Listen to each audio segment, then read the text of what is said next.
coming at you with a special video all the way from Texas with a special guest. All the way from France. This is our brother, Ethan. He is a sommelier. You want to tell a little bit about, like, just quickly, Sure. how long you've been a sommelier and, like, Sure. where you live? Sure. So I became a sommelier in New York about 4 years ago. Worked a few different places in New York. Mostly managed a really beautiful wine shop, quite famous in New York. And now I'm living in Bordeaux, France. So I guess you could call me a Bordeaux expert these days. Yeah.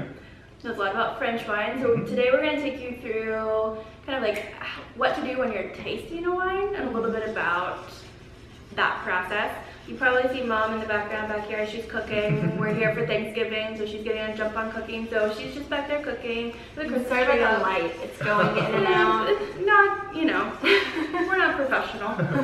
We just wanted to kind of like sit, and we always talk about wine as a family during meals and stuff, and we thought we'd just like share a little bit of the knowledge that we, meaning Shelby and I, have learned from Ethan over the years. So we have, what is this that we have? So this is a Chablis. So this is a French Chardonnay, and this is actually a Chablis Grand Cru, which means that it's pretty high level Chardonnay. But it's going to taste a lot different than Chardonnay that you know from California. And we can get into that. Yeah, so that actually so maybe that's a good leads me to my next question. Okay. What's the difference between, I've heard the term like old world wine and new world wine. What's the difference between those? So historically, old world wine refers to Europe. So any wines coming from any European country is considered old world. And then any wine coming from anywhere else in the world is going to be new world. And so now that we've led into that, the big difference for those is not just geographically, it's also a taste profile, a flavor profile. And so with old world, you tend to have a little bit more like minerality and earthiness. And with new world wines like California, you tend to have more oak and fruit. So in comparison, if we're talking about Chardonnay, so since this is coming from France, this is Chardonnay that's going to taste a little more earthy, a little more mineral. Okay. So you really, exactly, yeah. So this would like be Swiss cheese? This would be an earthy component, because cheese is what? Cheese is fungus, so that would be earthy. Whereas a Chardonnay from California is going to be a lot more oak, and a lot more like big heavy fruit. So this is totally different. So for me, this is a little bit. There's not a right answer to whether something is better or worse. I think it's a question of opinion and a question of what you like. And your taste profile, Right, exactly, your taste profile. So when you're looking at like a wine label, Okay. for example, to tell the difference between old world and new world, Sure. what do you need to look for besides the obvious of California versus the rest of the country? Sure. So this question can be quite complicated, but to kind of settle it down, in general, the big difference between old world and new world is in the new world, we label wines by grape variety. So like you see Chardonnay, Cabernet Sauvignon, Pinot Noir. In the old world, they don't do that. In the old world, everything is labeled by region. So like, for instance, France. If we look at this bottle, it says Chablis. It doesn't say Chardonnay anywhere on this bottle. And you will never, it's confusing. I know. And so that's kind of the problem. So I guess my best advice would be to take note of what you like. So if you like a certain grape, like Chardonnay or Cabernet Sauvignon, take note of that, and then you can start to research or ask your wine professional at a wine shop or at a restaurant, say, you know, I really enjoy this grape. Can you suggest something from the old world that is also this grape, if you're looking to kind of explore more? And then when you find a region that you like, that is also the grape that you like, take note of that as well. Remember it. So basically the dumbed down version, find the grape that you like. Yeah, find the grape that you like, find the region. Yeah, I think that's the best like entrance way, is to find a grape that you like. And then you can dig deeper and look into regions that you like. So you get poured a glass of wine, Yeah. either at a restaurant or you pour one yourself. Mhm. What do you do then as like the proper way to taste it? So first step is with your eyes. Okay. Because we eat and drink with our eyes first. Right. So you want to take a look at it in the light, in a nice light. I tend to kind of turn it on its side a little bit so you can really see the color over like a white background generally. And so you want to take note of a few things. You want to take note of how deep the color is, how rich the color is, because generally that means that if it's a golden color like it is here, it means that generally it's going to be a little more big of a wine. It's not going to be so light. It's going to be a little heavier. The clearer, the more light and crisp more generally. deep the yellow, or deep the purple. And this is in regards to white wine, yeah, Okay. or purple and red as well. Okay. So then the other thing that you want to take note of is give it a little swirl and see the thickness. You want to look at the tiers, the legs, and so you'll see. So the legs is what? They're how falling it's- really slow. Yeah, they're falling really slow. So what does that mean? It has a lot of tannins, right? No, not Oh, with I white thought wine. that's what with red it is. Red wine, yes. Okay, yeah. But with white wine, we don't have tannins with white wine. Right. So, because we won't get into all of that, but we don't have tannins in white wine. So this is going to mean that this is a pretty big wine. Okay. Since it's got a lot of extraction, it's got a lot of the tears going. So, maybe So it's not going to be thickness super or light. anything? Thickness, kind of, but you can feel the thickness in your mouth when you taste So when you it. say big wine, you mean like big flavor? Big flavor, Okay. yeah, big flavor. Not just like an easy, crisp wine. Got it. So this is going to be an example of something on the heavier side Okay. for a white. So now that we've looked at it, the next thing you want to do is smell it without swirling first. First, just take it directly to your nose, smell it. Think about what you smell.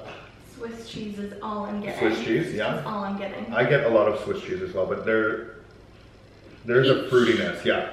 For me, it's kind of peach, like syrupy peaches, honestly. Honey. Honey, Yeah. yeah, for sure. Okay, so then you want to give it a little swirl. So back up a second. Yeah. When you're smelling them, what are kind of like the categories of things that you're looking for? So in general, you want to look for three things. Universally, for whites and reds, you want to look for a fruity component and what kind of fruit it is, what color it is. Okay. And that changes based on whether you're looking at a red wine or a white wine. The second thing you want to look for is earthiness. Is there a kind of earthiness to this wine? Is it kind of funky? Does it smell dirty? Which is not a bad thing. That's my favorite kind of wine. And then the third thing is winemaking techniques. So you want to look for, like, is there oak here? Is there a little bit of like a milky creaminess? Because that's another winemaking technique that adds that to it. So in general, that's a very generalized way of three things that you want to look for. Okay. So then you swirl it. Yeah, so then you want to give it a little swirl. Swirl it and smell it. And then smell it after. And generally you should notice that you notice different things. Yeah, I feel like the Swiss has gone down. Yeah, for me, when you swirl it, you get more of the fruitiness. Yeah. I'm getting a little bit more pear. Pear, yeah, Yeah. sure. I get a lot of like lemon in this, like sweet lemon. I'm Yeah. getting that sweet. I am a little bit. I'm getting the tartness, but like the subtle tart, which is why I said more like pear Sure, or apple versus Yeah. like the sharpness of like I lemon think like that crazy Buddha's hand lemon that we were Yes. looking at, that's what this smells Okay. like to me. Yeah. Because it's more like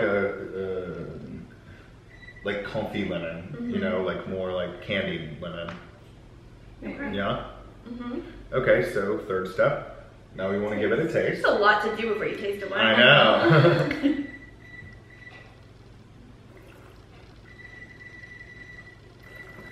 That's the microwave in the background beeping. That's okay. The oven. He does this weird thing. He does this like slurpy thing. Yeah, It so freaks as the me out. sommelier, like when you taste wine, you want the wine to hit every part of your mouth. So you want to swish it around, and then you kind of tilt your head down. This is important. Tilt your head down a little bit and pull air through your mouth to allow Like you're the sucking a wine straw? to, yeah, kind of like you're sucking a straw, to allow the wine to reach your olfactory sensors in your nose, because it's all kind of connected. So you notice when you do that, you taste it quite differently. Yeah, like that. You taste differently. I can't do that. I'm trying to see think what what I it mean? tastes in this. Because it really brings some of the flavors up to your olfactory Okay. senses. So what do we taste? I don't know. Apple, Yeah, I taste a lot of apple. Fresh apple though. It's Yep, not like like a fresh slice. right off the tree. I Apple taste picking. nothing that I smell. You don't taste the funkiness. I still taste that Parmesan cheese thing that you're talking about. On the finish. Little. Yes, on the finish. On the yes. finish, it's because so when you taste a wine, there's kind of your three impressions: your initial impression, your secondary impression, and then your tertiary impression. And the tertiary, for me, what's most important is to think about the first one, your first reaction first. Then how does that flavor kind of develop, and then how does that flavor sit on your palate after you finish it, and how long does it sit on your palate? So talking about the flavors a little bit, I mean, the only ingredient in this is grapes, essentially. Yep. So why do you taste all of these other elements? So this is a fun and controversial topic. Because like when people, like on a wine list at a restaurant, you're like, tastes like chocolate and cherry and whatever, but there's not actually those things in it, so why does it taste like that? So it depends on which ones we're talking about. So this is again the primary, secondary, and tertiary thing. So primary is going to be any flavor that comes directly from the grape. And so every grape has slightly different terpenes, slightly different chemicals in the skins and also in the grape itself. So they have naturally different flavors based on each different varietal. Then secondary would be things that come from like winemaking techniques. Okay. So winemaking meaning, do you allow it to go through malolactic fermentation, which kind of gives it a buttery, creamy feel, which is most Chardonnay almost always does that. It's very Very I was going to say it creamy, tastes like butter to me. A little, but Not nice as buttery butter. as Not most like Chardonnay. not a butter like California. Right. And so then your tertiary aromas come more from aging. So if you age it in barrels, if you age it in the bottle in a wine cellar for 10 years, you're going to get kind of these more like funky, mushroomy, truffle kind of things. So those are kind of where those different flavors come from. Because when we talk about all these different flavors, it's not actually in the wine; it's just grape juice. Yeah, right. But it's all of the little, grape juice. it's just all of the little techniques along the way that kind of change and add to those aromas. Okay. So after you've tasted it, and note if you like it, remember what it is that you tasted. Exactly. Or if you didn't like it, remember that too, so that you don't ever get it What again. is the grape on this one? Chardonnay. It's a Chardonnay. Chardonnay grape. Okay. Okay. From France. Yes. So it's Chablis, Old France. World. Yes. Old Chablis World. is a region. Chablis is a region, yeah. And this is, if we want to get even more complicated, this is Chablis Grand Cru, meaning that this is coming from a classified parcel of land that is considered the highest, one of the highest in the region. Highest as in Highest elevation? quality. Quality. Okay. So this means this is a very, very high and good wine. So L'Envers is my new business venture in Bordeaux, where we are hosting wine dinners, but kind of in a backwards fashion. So my idea is to start with wine regions or a type of wine and create a 5-course or 7-course meal around the wine instead of starting with the food first, which is kind of like the opposite way of thinking about it. So And Lambert translates to backwards, inverse, yeah. So in French, that Lambert means backwards, yeah. Which is fun and kind of my philosophy on how I approach wine. We have time to answer a couple of questions that came in through Instagram for Ethan. Your question is, if I love Tempranillo and Pinotage, what other wine would you recommend? So this is a fun question. I think, as well. yeah, and I do as well. So I think to answer your question, what you like in a wine is not something too heavy, like a Cabernet, because Tempranillo and Pinotage are not super heavy. I would consider them more like medium-bodied wines with a nice fruitiness to them. But also both of them tend to be quite earthy as well. So I would say anything in those kind of range. For you, I would suggest you would probably really like Cabernet Franc, because that's kind of right there in the middle range as well. Or some Mom's over to the side being like, yes, or some of the other kind of medium-bodied Spanish wines like Garnacha or Grenache from France as well is really. I like Grenache. I think those are kind of right, all in that same range that you would like. And then the next question, okay. So the next question is, what is considered a dessert wine and what is considered a dinner wine? So, this is kind of up to you. Generally speaking, dessert wines tend to have more residual sugar than a dinner wine. For example, like something that's like semi-sweet or fully sweet normally you would drink for dessert. But there's no right or wrong way. It's a question of preference. I've had some dessert wines that I feel like are thicker. Yeah. Like more syrupy. Sure. Yeah. Yeah. And that's due to the residual sugar that's in it, Mm-hmm. because the sugar makes it a little more syrupy. Yeah. So what are some examples of, are there like different grapes that are typically more like dessert wine, or it doesn't matter? I don't want to say that there's specific grapes because I don't agree with that. Okay. Theory.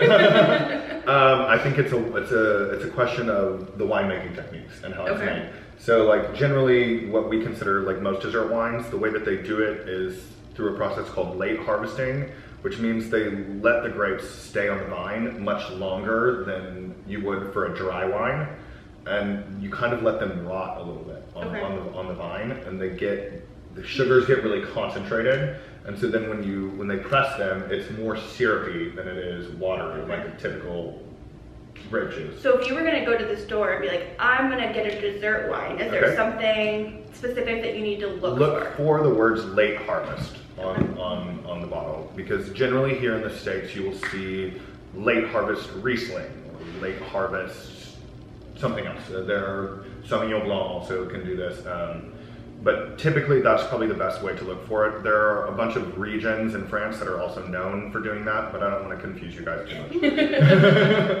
Thank you, Bubba, for sharing your math knowledge, but in a very concentrated form, with our friends here on YouTube.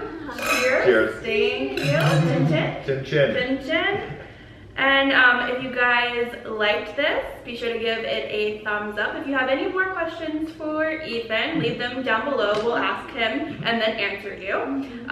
You can watch our latest video right up here somewhere. And subscribe over here. Over there? Yes. We will see you guys next time. Bye. Cheers.